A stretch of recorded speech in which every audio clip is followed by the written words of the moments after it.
Hi everybody, I'm Paolo, an Italian teacher in electronics, working with 14 plus aged students.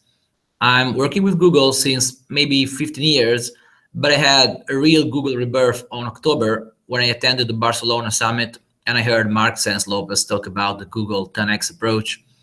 Because I always try to have a 10x approach with my students, but I often felt alone along the way. And thanks to Barcelona Summit, I realized that Google is on the way too. And thereafter, I started with a Google training for 20 teachers in my school. And now, and it's really 10x, I'm leading a G Suite course for 200 teachers in my whole area. So what I'm going to show you today is a function that I called eSeat that we use to have the best placement for the students in the classroom.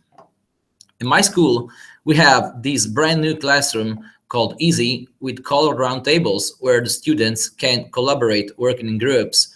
And I asked myself, is there a way to increase the students' productivity just placing them in the better place in the classroom? So what I have done is to share a sheet with all the teachers of the classroom where they can insert graduations in their own subjects.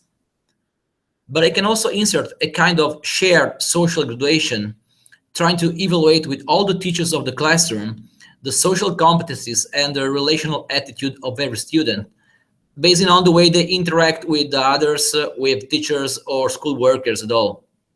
So the eSeat function is a kind of weighted average between all these parameters.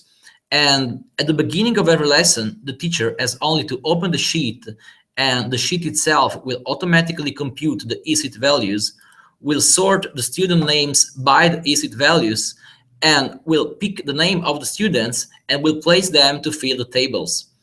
This way, you can have very balanced table with students maybe really good in the subject, but not so social, with other students that are not so good in the subject, but very able to socialize and able to communicate.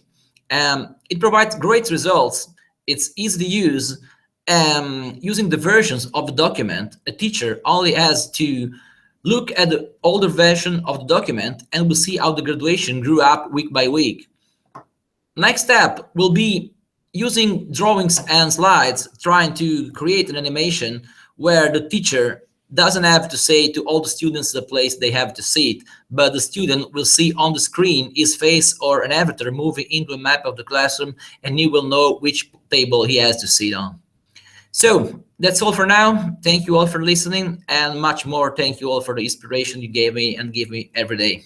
Bye-bye.